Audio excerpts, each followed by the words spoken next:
Yeah, welcome to another episode of Three Conservative Gimps, the election post-mortem. Uh, wow, what a night. Oh boy, that was very disappointing. But we'll be talking about that and where we went wrong, uh, where we went right in some places. But let's get this show on the road. Let's welcome my co-hosts all the way from Muskogee, Oklahoma. We like to call him Smokey. It is Lloyd Mendenhall. Welcome, welcome. Hello. How you doing, Art? I'm doing pretty good. Feeling a lot better. Hip is doing really good. I'm able to walk around without any assistance, so which is good. That's good. Sounds like Yeah, I'm on the mend. it was a depressing Tuesday. I can say that much. Yes, it was. All right, let's bring in our other co-host. He's the good orange man, and let's welcome all the way from Syracuse, New York. Let's welcome Mike Roach. Welcome, welcome. Hi guys, how's my audio doing now? Still crappy. Still, yeah, static. Sounds like it's got a lot of static in it. All right, where's the microphone? Technical difficulties. Please stand by. Right, 1 sec. Yeah, it was Maybe definitely. your gain is too high.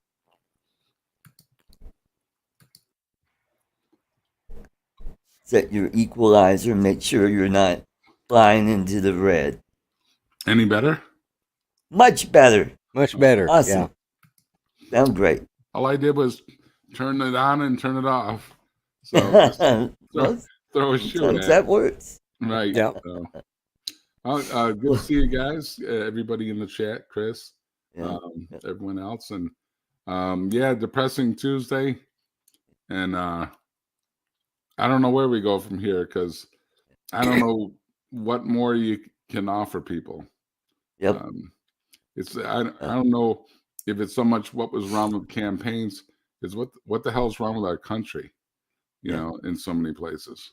Yeah. Well, for existence, Florida and Texas, they did really well. It's the rest of the country that sucked. You know, all these places we thought we were going to pick up some seats. It looked like, oh yeah, New York. It looks like a tight race. And what? Hochul won by what? Over 10 points. Oh God, I don't know if it was that much. Yeah. But she had a solid win. She had a solid win. Yeah. And unfortunately, at least for the governor's race, it was the 5 population centers of the state that, if you look at the map of New York, the whole thing's red except for 5, around 6, New York 7, City, New York Albany, City, but also Buffalo, Rochester, Syracuse, Albany, and New York. And other than that, it's all red. So, and that's where the votes are. Yeah. I'm not sure. You know, I think, you know, I said that if anybody could lose this race, it would be the Republicans. I've been saying that all along, and that goes for the last race and probably the future one. I think a lot of our problem as Republicans is we're not as fired up as we need to be. The Democrats had a lot at stake at this, you know. Yes. And they needed to win the independents. You know, that's where the votes are at, is in the independents. Yep. And they needed, you know, so they were really pushing to get out the vote. But the thing is, it's not the get out and vote so much that's hurting everybody. It's the vote early. And we do not, as Republicans, we do not embrace that at all. We're just like, we'll show up on the day because that's the right thing to do. Well, times have changed, and it's time for us to change with it. And that means instead of them just saying get out and vote, how about get out and vote early? That one tagline could probably save us an extra, save us a little bit of hassle. And if you don't like that, then you need to vote. You need to get your state legislatures to change that rule, because they're who's in charge of the voting. So if you don't like it, then you need to start working on your local level, because I mean, you look at some of the states. Some of the states did really well state-wise, but they didn't pick up any seats, or they lost a seat in some, like in Nevada. Mm-hmm. But it's just. And how come some states they've got the results within an hour of the poll closing, and here we're still counting votes in Arizona. I think even in Alaska, they're still counting votes. Yeah. Right. Yeah. Well, the votes, the problem in Arizona is when the Republicans they passed a bill that says they have to count all of the let's see, how is it they got to count all of the write-in votes first, or not write-in, the mail-in votes or the drop-off votes, and on the day of any that are dated for that date, those are going to be, they go in. When did they come in? Well, a lot of people got out and voted by just dropping their ballot off. They didn't actually go inside. They came by the precinct and dropped it off. But it was, in-person drop-off is what it was. And so, and they've got to verify all of the signatures. They got to make sure all of the signatures match. We have that here in Colorado, and they called the governor's race an hour after the polls closed. And then you got things like Maricopa County that, they had more, first off, one of the precincts, they couldn't even get into the precinct building that they were, the church that they were doing the voting at. They couldn't get into that precinct. And it was 30, they were sitting outside taking in votes 30 minutes before they ever got the door open, because somebody didn't let somebody know that, old Deacon Bob forgot to give it to Sister Maybell the friggin' right key to the church. He gave her the key to the outhouse or something. I don't know, but whatever. And so they couldn't get in. And then one of them, they had to move everybody from one place to another because a guy was in there working and he got electrocuted. Yeah, he was working in the bill right there in the voting area up there on a ladder doing something, and he hit a hot wire and killed himself. And well, that's ignore the body, just keep on voting. That's not the way it worked. And so they had to move him into a whole new place. And you're going to run into this, but their system is got to be reworked. That's for sure, because there's no reason why it should take this long. Well, here in Colorado, it took a long time to count the votes for the 8th district and the 3rd district. 3rd district, I think they finally stopped the vote Friday. And last I heard, Lauren Boebert was ahead by 1,000 votes. Yeah. That's pretty darn close. And then Barb Kirkmeyer, who was running in the 8th district, that was a winnable seat. And then I'd find out later, she pissed off a bunch of Republicans, especially Rocky Mountain gun owners. They were like the big political force up there. So they went out and they put up a libertarian with no website, no nothing. And he was and they told him to vote for him, and guess what? He siphoned off enough votes to give the election to the Democrat. Yeah, and I really think, I'm not sure the Republican Party is going to recover, not to what it was. We're doing something wrong. What we need to do is we really need to look at what DeSantis did and what the state of Florida did and what Texas did. We need to look at that and see, use that as a model going forward. And I think if we use that as a national model, mind you, it would have to be tweaked for each state. But I think overall, DeSantis in Florida ran a fantastic campaign. And he had a great record to run on. I mean, he was just a star amongst stars. Mike, and your audio is scratchy again. Yeah. Just try a little. You got a loose wire or something? I don't know. I could. Let me just put you on the MacBook audio. There you go. You think we're holding an election or something?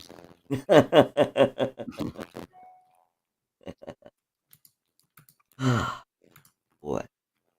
So, anyways, there wasn't a big wave. There wasn't much of a wave. It was more like somebody threw a rock and there was just these little ripples.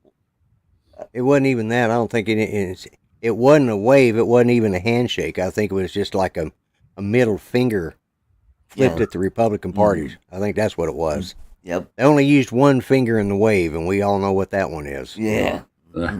Is my audio any better now? Better. Yeah. Much better. Perfect. Just used a computer mic. There you go. Yeah, it's, we need to do something differently, apparently, but I just wonder if, through the education system and indoctrination system, social media, regular media, that the whole country is simply moving left. And,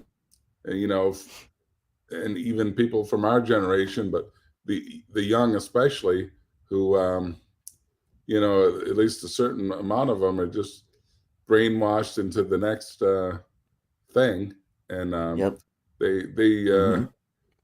just think that what does the future hold? God knows. I would love to see, like you guys were saying, if we could adopt the Florida model and get our acts together, at least be able to count elections and know the results that day, like we used to just a couple decades ago.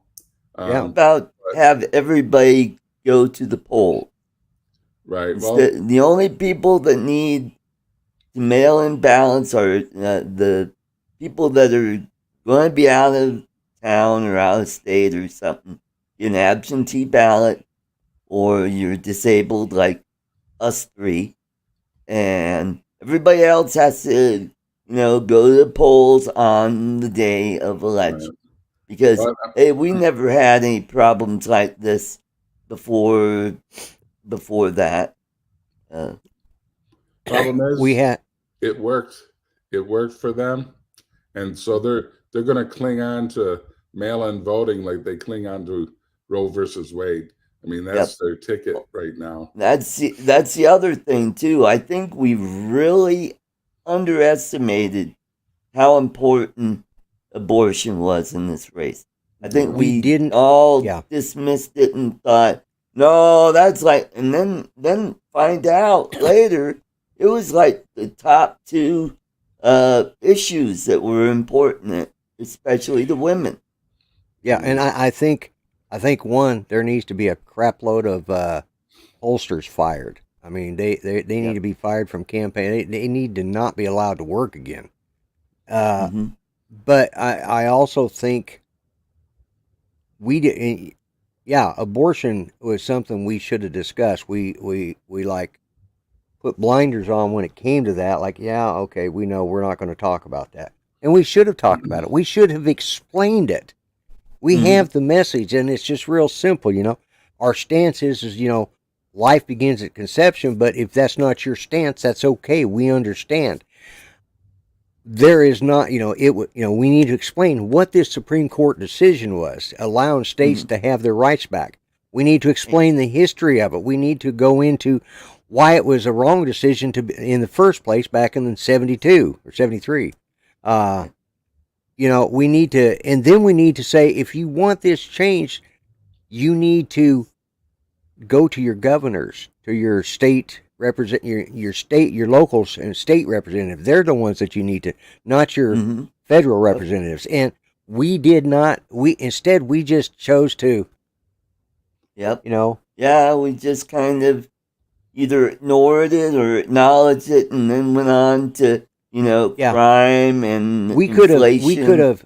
We could have won that so handily. Yep. Mm-hmm. Had we discussed it, but instead our options were, either mention it in passing and just let it go, and not discuss it again. Like, oh, I already answered that.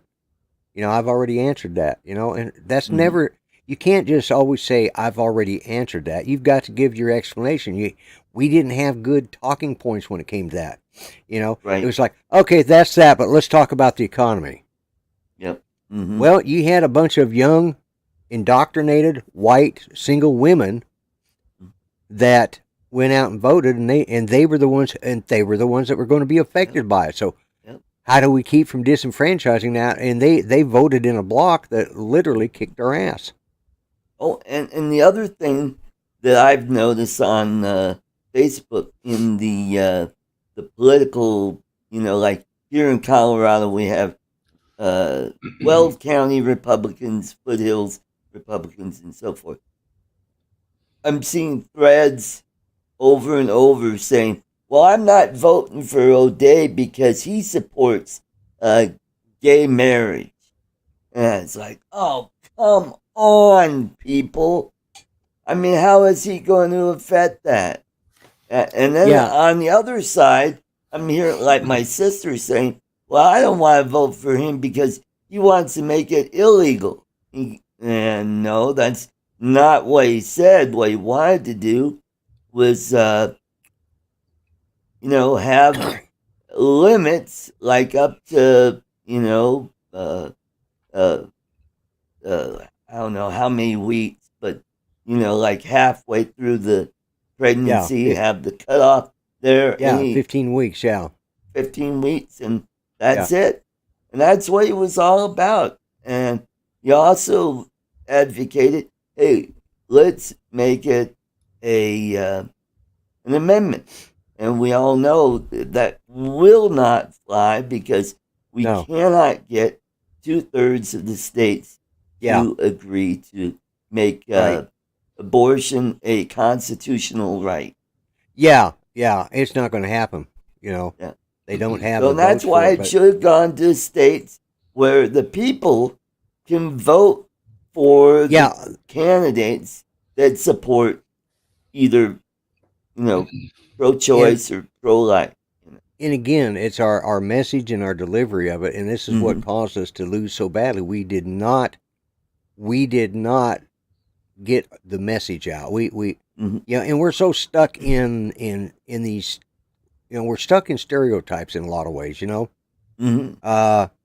a mega Trump supporter. I put this hat on because I was going to turn it around backwards, because right now that's in the past.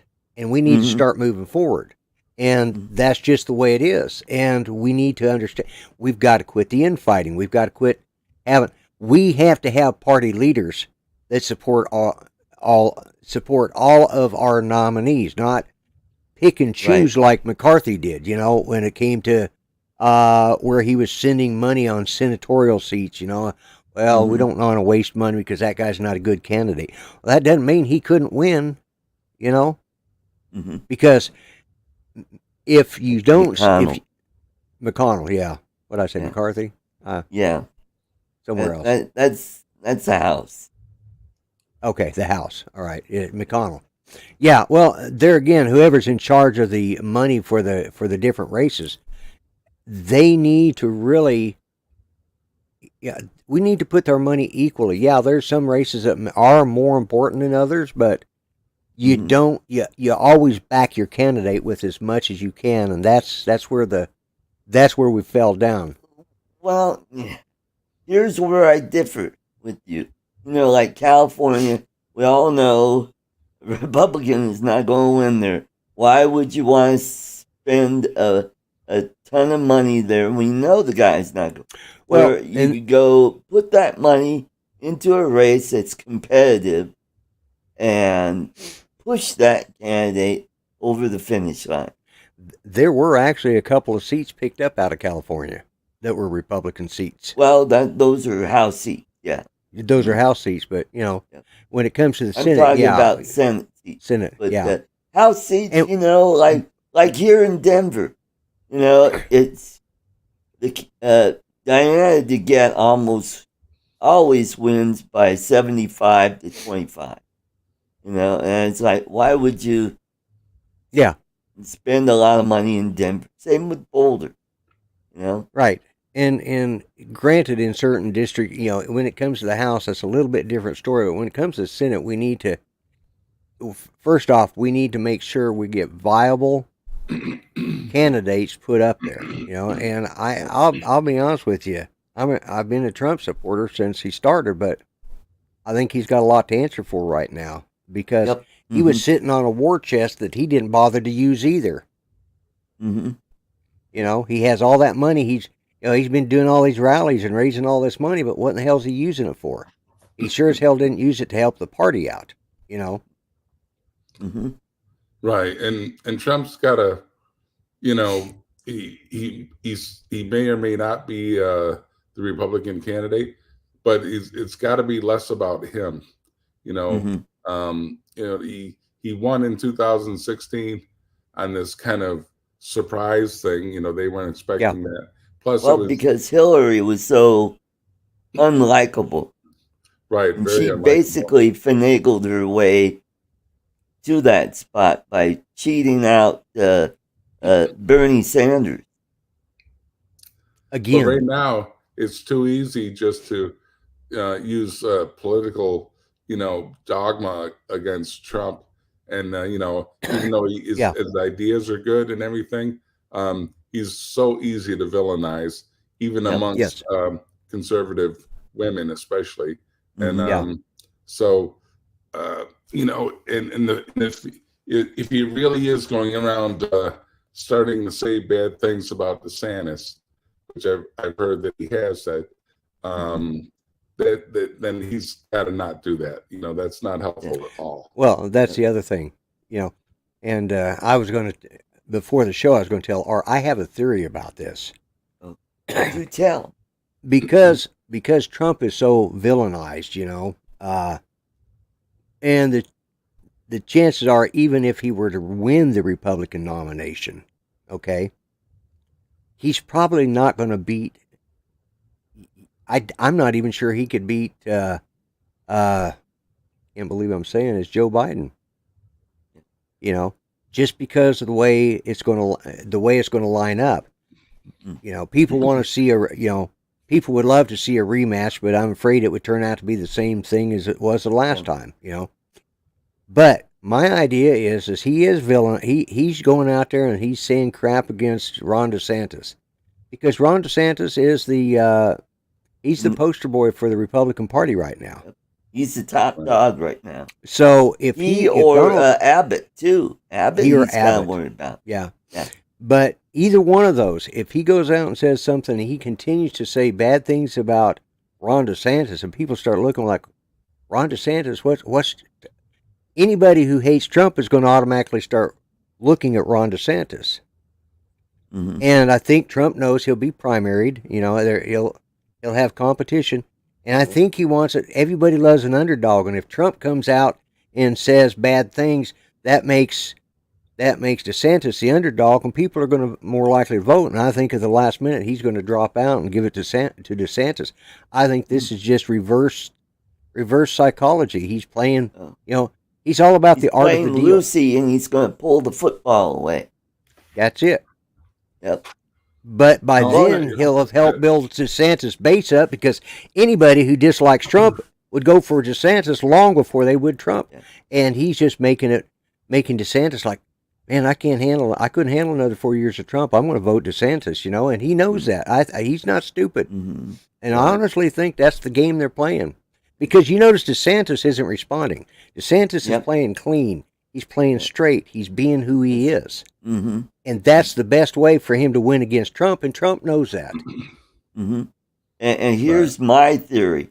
I think, and this is, I talked about him before, Jared Polis is going to be the nominee he's going to beat Biden either in the primary or Biden will drop out for medical reasons, and it'll either be Polis or Newsom, or they may be Veep and president.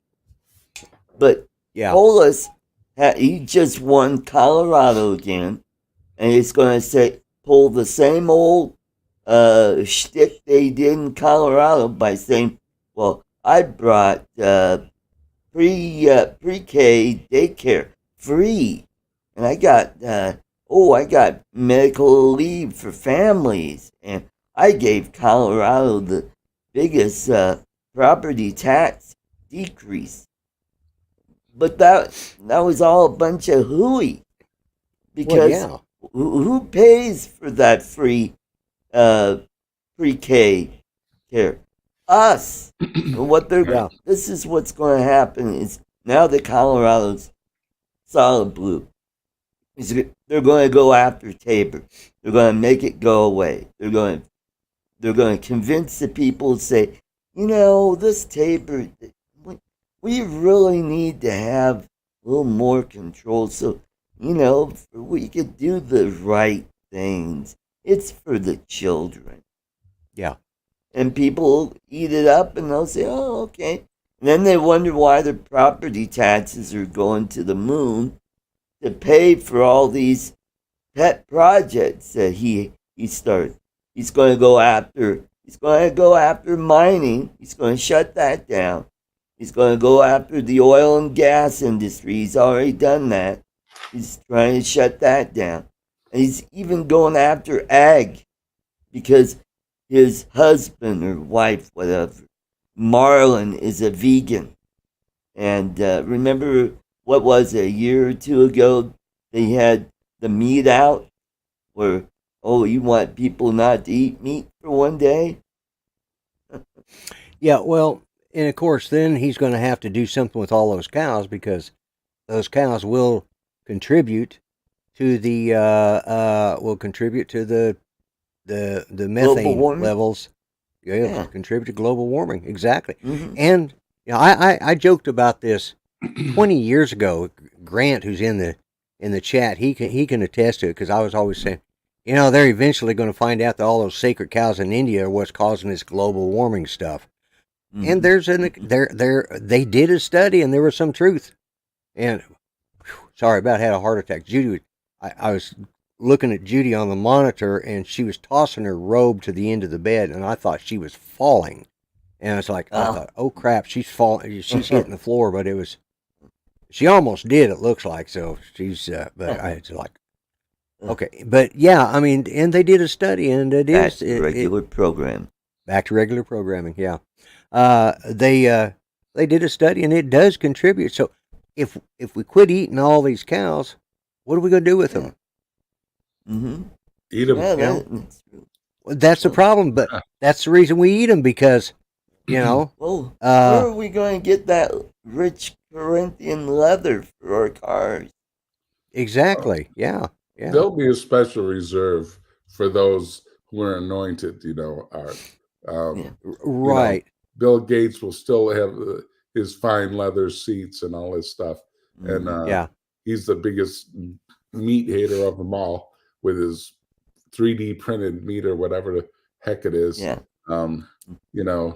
It's the whole anti-meat thing and the cows and climate change and all this stuff. Does anybody really believe this stuff? I don't. No. I have family members that are Seventh-day Adventists. And of course, they've been vegan since the beginning, or since they hooked up with Dr. Kellogg, back in his sanatorium.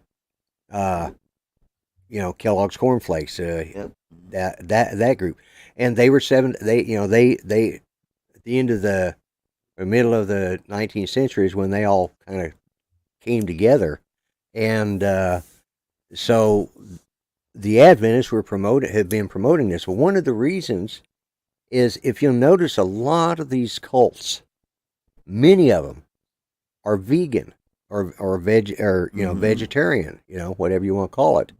And the reason is because there's certain natural proteins that you get in red meat or in meat, and these are the same proteins that help you with cognitive decision making. Well, you take that away, people are more susceptible, and that's that. More malleable. More malleable, exactly. And that's just you know who else was a vegan? Who? Adolf Hitler. Yeah. And there you go. It's I mean, that's, you think about people that are starving, that are just living on rice and living on just porridge or something, and over time their body starts getting, becomes, the body needs meat of some sort, because if you don't ingest it, or ingest the right amount of proteins and vitamins, or as the British and Aussies like to say, vitamins, if you don't eat, your body's going to absorb them from somewhere, and they're going to be taking them off. And that's why when people get old, they start getting all this saggy stuff, because because their body quits absorb, is Mike going to find it from somewhere. Problem. Neither do I. Yeah, but give yourself another 15 years and you may, Another 15 years we'll be eating Soylent Green. Yeah, I know, right?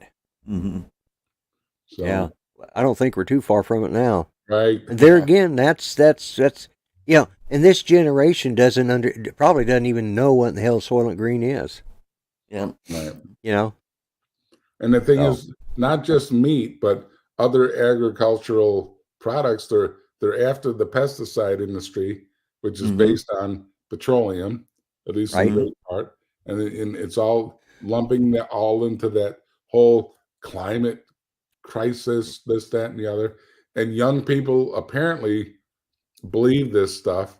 God has been removed out of the lives of the bulk of the young, I would say, in this country right now. 20 people between college age kids anyway, they're a-religious. They just have no sense of purpose, and everyone needs a sense of purpose.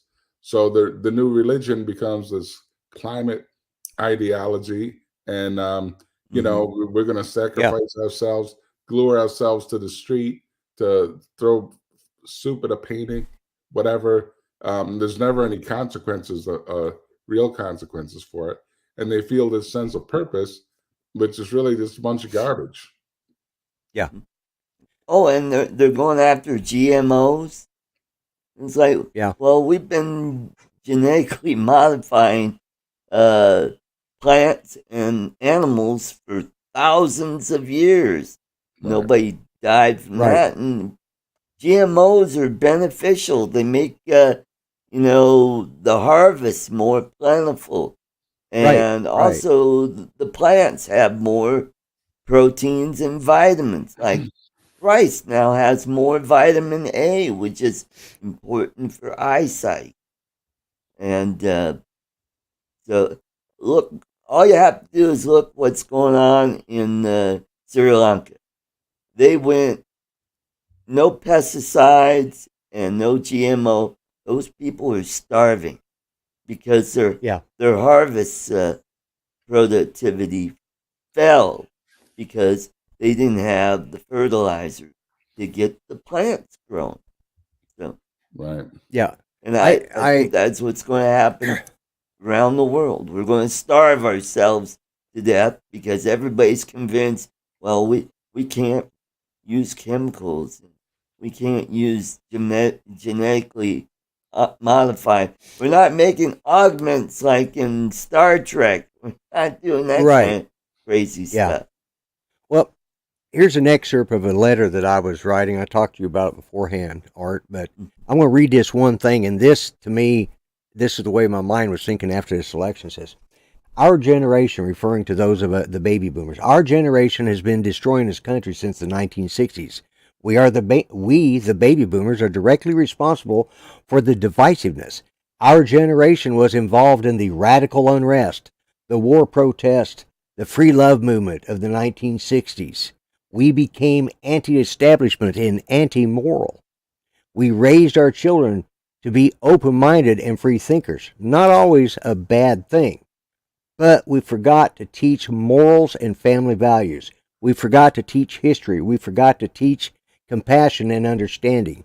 And they have since passed that on to their children. Because the 20-year-olds now are the grandchildren of the baby boomers. And I think, I as a baby boomer, I've said this before, anybody who lived through the 60s and 70s and remembers it, I notice I said and remembers it. We created this mess, and now we as old people are dealing with it. And my kids, I'm blessed in at least two out of my three kids, three out of our five, I should say. Three of them are conservatives, and they have conservative values. And but they're it's like you said, Mike. God has been taken out of the equation, and in all the cases, except for my son from my first marriage, they're apolitical. Apolitical, but a-religious is what I'm trying to say. That they're neutral when it comes to that. Okay, at best they're agnostics. They're not atheists, right. But they're probably more agnostics. With a little, and that's because we taught it, but we didn't force it. We allowed them to, observe it from their own point of view, and I think that's what's happened. And then they in turn, well, I was raised by a hippie, so now I can be even more open-minded and let my kids be even freer thinkers. And let's do what the one good thing that Oklahoma did is we elected our new superintendent of education here in Oklahoma. We got rid of the lady who was actually running for governor. Fortunately, she lost because over the last 8 years that she's been superintendent of education in the state, it's gotten more and more liberal, and we now have a conservative. Because our people wanted some, the person that took her place was also another liberal, and she was running on the Democrat ticket, but the Republican came in and defeated her pretty soundly. And we are still the reddest state in the union. I think we even got rid of a couple of the blues that we picked up last time. Good. So, I think the red states are going to get redder, and the blue states are going to get bluer. And kind of, people like you and I are, I seriously have a desire to basically flee the states we live in. And even though this is my home, I grew up here from day one. Love the state, even though the weather sucks, but it's home. And but I don't recognize it anymore. I don't recognize the people anymore. And what does that lead to? Balkanization of the country, where you got one state over with medical mandates, high taxes, and no freedom of speech, essentially. And how do we? I think it's a danger to the union in the long run if the trend continues. A serious danger. Well, Mike, you're not very far from Kentucky, and that's a pretty red state. So is Tennessee. Right. Tennessee, for some reason, sounds good. I've never been there, but I'd like to fit a visit in, at least to start. Go down there and visit. They've got very good hospital system down there, with Nashville and a couple other fairly good-sized cities there in Tennessee that have good hospitals. So you'll be in a good place. Here in Colorado, it's getting ridiculous. Home prices are just out of sight. They've dropped because of the housing market and high interest rates. But I've noticed in Wyoming, even their housing prices are getting pretty high. That's because everybody from here is going there.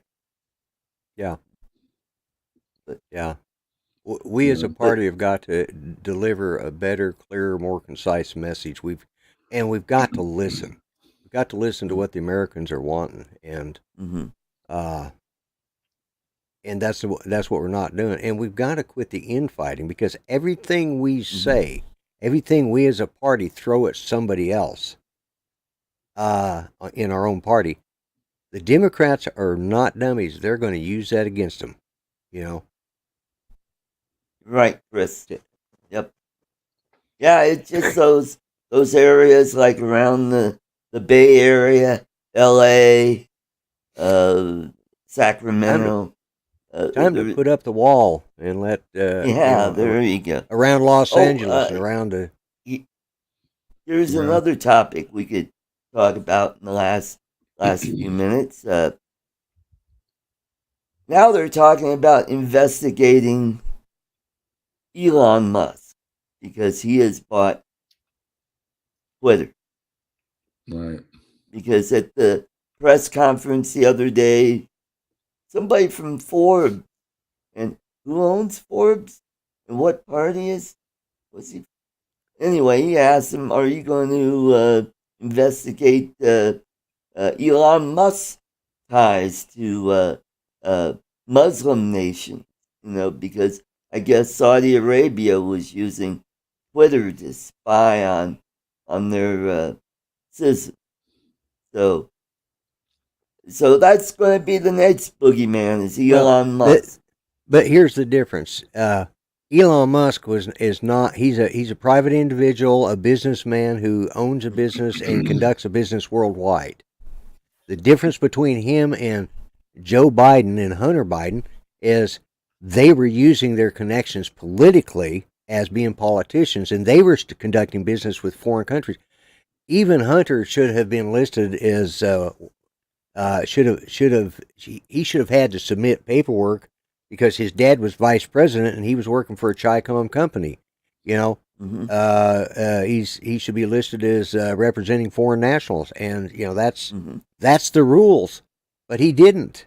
None of that was. But he was let to get by with it, and the fact that and Joe Biden's brother was involved with this too. Had that. Look what they did at Trump's kids, trying to get them on something. Yep. Right. Well, you gotta remember, Lloyd, if it weren't for double standards for Democrats, they wouldn't have any standards at all. That's true. Well, and if we win the House, I have an idea that investigation is going to go absolutely nowhere. Yeah, I think you're right. That they're going to try and push through as many investigations as they can between now and January 20th. Yep. And they're going to be indicting Trump on something just because, because they can until January 20th. I don't think it'll amount to anything, and I think it'll all go by the wayside once we have control, because that's a waste of time, and that's another thing. The Republicans better not be sitting around wasting time on more and more hearings. It's time okay, we've dealt with that. It's over with. Let's move on. How about the important one, like Hunter's laptop? That'd be kind of important. Yeah, but it doesn't need to be a 24-month long investigation rehashing it. They've got all the information there. They just need to bring it forward and do it in a concise, accurate, and rapid manner and get it over with, and move on. Right. Rapid being the active word. And I just wonder if the dug-in bureaucrats and the FBI and everywhere else are just gonna do what they did to Trump, just not really cooperate with Congress, slow walk things. The bureaucracy, those people really are the ones who run things. They are. Yeah. And that's a pretty frightening thing because they're sleazy as can be. They're all unelected. They're all unaccountable. And most of them got their position at least to a point, those in the upper echelon, they got their position not from earning it, but because of political favors. Right. Mm-hmm. And once they're inside the system, then they start earning their, used to be a civil servant, you had to go through testing, and I mean, it used to be real hard to become a civil servant, of any sort. Yeah. Now, it's not who you know. Now we're worried about their pronouns. Yep. Mm-hmm. I mean, look at this weird alternative universe we're in, where we can't decide what a man is or woman is, or if you're either one, and that's a legitimate conversation. It's bizarre. And then we elect John Fetterman, who can't get his sentence out down there in Pennsylvania. And unless it was stolen, it's beyond me how people can elect somebody like that. Mm-hmm. Purely ideological, I guess. It is. Yep. There's going to be those that are in the Democrat Party that are going to vote Democrat, no matter what, because they can't get their minds wrapped around an alternative. Yep. Yeah, and that's true, and that's why public sector unions are so insidious, because what they do is they turn around and donate money to the party that keeps them in business. Yeah. Even FDR was against public service or public sector union. Yeah. And that's it. It's Grant and I've had this discussion before. You brought up the pronouns and stuff. Like, it's really going through the military right now. And does knowing that when cadets are going to they're going through the academy, let's say the Air Force Academy, because they've been doing their deal here lately. Does that teaching them how to use pronouns properly prepare them for going to war? Will that teach them how to strategize? Because all of these are going to be field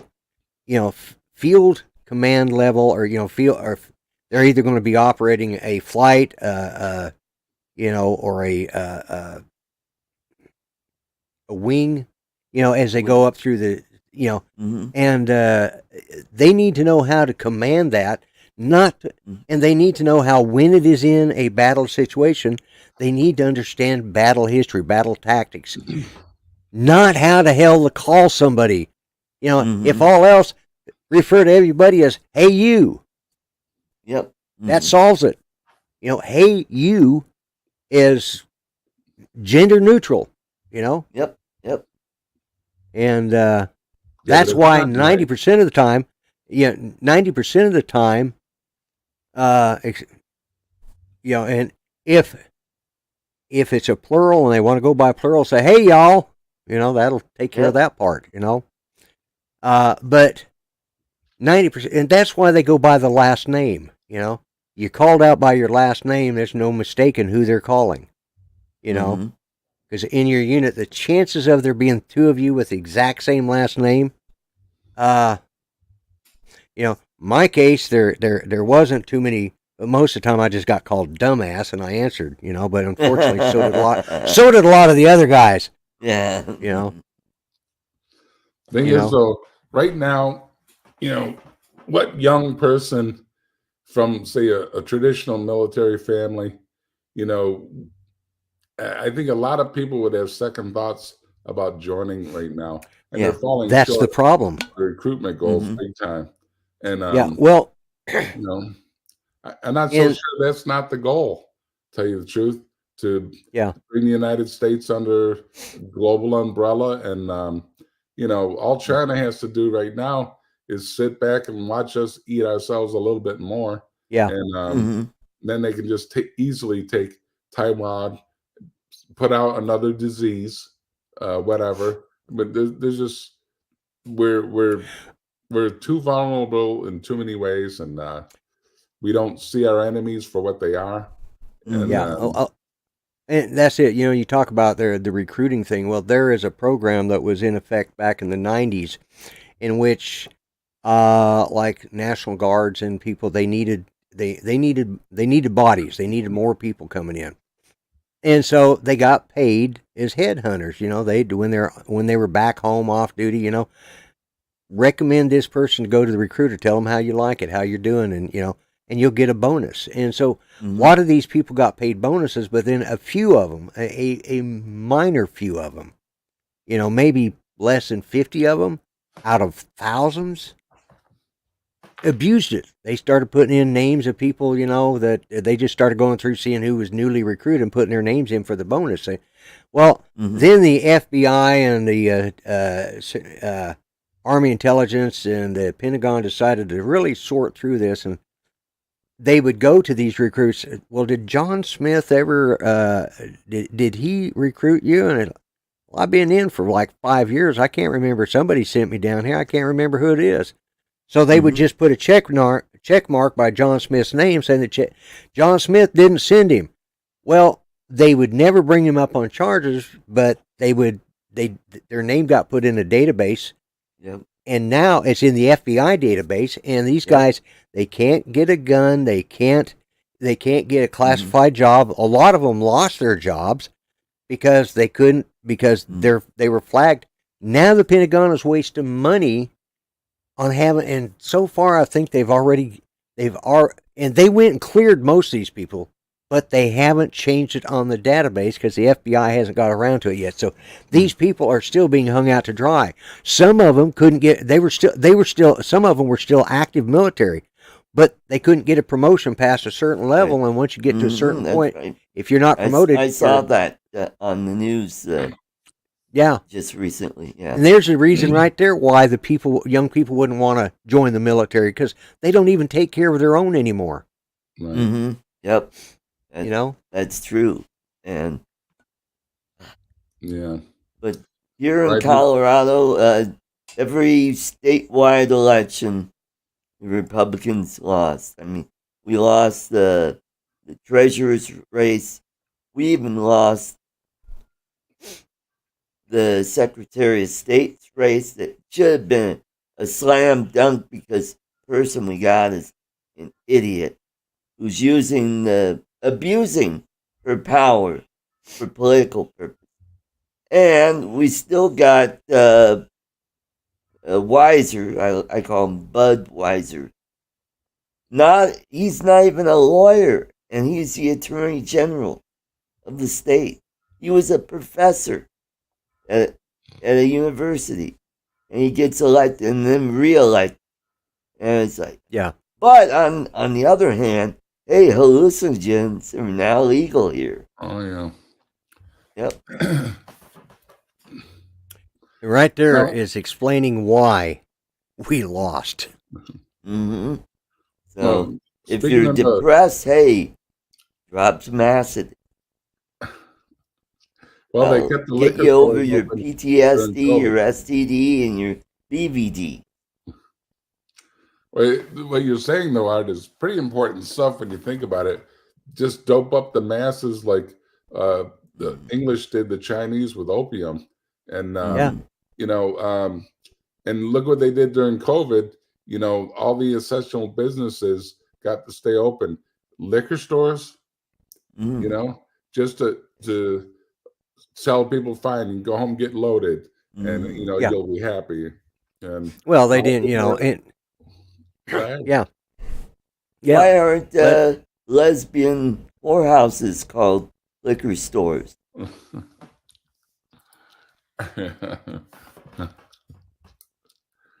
Why, Art? I don't know why, Art? But hey, I think that was a rhetorical question. Inappropriate joke inserted into the show. Okay, inserted, yeah. Well, the joke didn't have much insertion, but that's besides the point. Oh, yeah, that's right. Dates are licking and keeps on ticking. Unfortunately, we were expecting a hell of a week.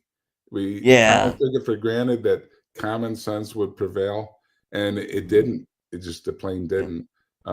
It did with a lot of people. Some of these races are pretty darn close, but and some are still toss-ups undecided, which is bizarre. it's becoming more and more frequent. That does bother me. This computer stuff was supposed to speed everything up and all, and it's like, what the hell? We're almost a week out now, and what is it? Nevada's still not decided. I think they finally decided that's all lost. Yeah. And it looked like Kerry Lake lost in Arizona.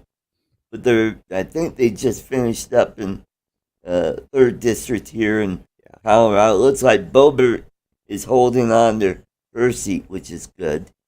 And with Arizona, my cousin asked me, he says, what are they doing? Counting it with their fingers and toes, And it really comes down to, in Arizona's case, most of the people they hired to count votes can only count to 10. So they have to, Democrat, Republican, Republican, Democrat, Democrat, Republican, Democrat, Democrat, Democrat, Republican. Okay, bring in the next counter. That's as high as I can count. And so he'd have to get up, and they'd have to bring in another person that could count. As soon as they run out of fingers, they have to, and that's why it takes so long getting all of them set, and remembering where they circled off of who won, and that's why Arizona's so slow. This whole thing is about election integrity, and I think this election put just enough doubt in the minds of a few people, and that's why, the count was low. Especially here in Colorado and certain districts, the vote count is low. And in that case, we have our own selves to blame because we're the ones who sat there and just kept saying it over and over and over. And so it's like I said, this was 2020. It's back there now. We need to move forward. And that's my, now 2022 is over and we need to start. We got 2 years to get our shit together or it will be the end of this country. In 4 years, we vote somebody like Biden or Polis or Newsom or some idiot or Kamala. Oh my God! This country's dead. Yeah. Especially with Newsom and Polis because they got some brain cells.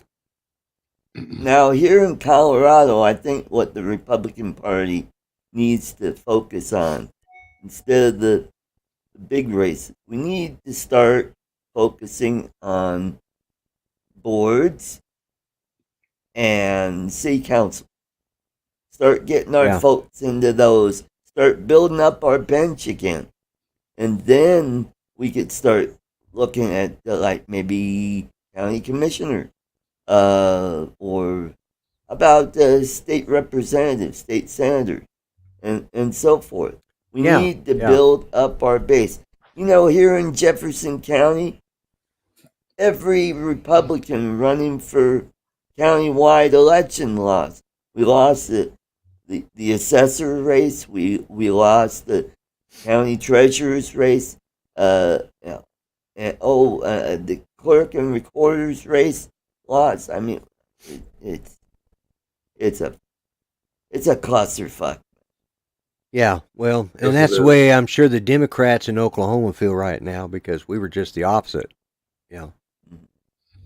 And folks, we managed to do over an hour, and I want to thank everybody in the chat for coming and listening to us. I'm sorry, bitch and moan about what happened on Tuesday, but that's how the cookie crumbles sometimes. Yeah. Don't forget to go over to Uncle Bill's Toys in a couple hours. He'll be doing his live stream, and that's where I'll be co-hosting with Jim Beauchart, and possibly Alexis will show up. So everybody in the chat, let's go around and have last words. Mike, any last words? Time to lick our wounds for a little while and do some soul searching and get the hell out of New York State.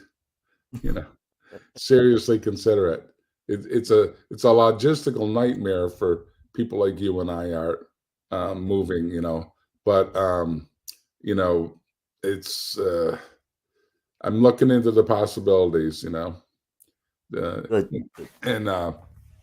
either that or stay here and fight the good fight. But New York State, unless if the next gubernatorial race doesn't change, then I don't see it ever changing. Mm-hmm. Well, look at Giuliani. He lost his first race. Yeah. And it got really crappy, and then he won. Right. Maybe we need to go through the pain to get the ship right. Lloyd, any last words? No? Okay, well, I'm speechless after everybody this in the chat, thanks for coming. Have a great week and make the most of it. The year is almost in, and we got Thanksgiving coming up. Enjoy a meal with your family on that great holiday. We'll see you all next week. Take care. God bless, and catch you next time. Bye-bye. Bye, everybody. Bye, everyone.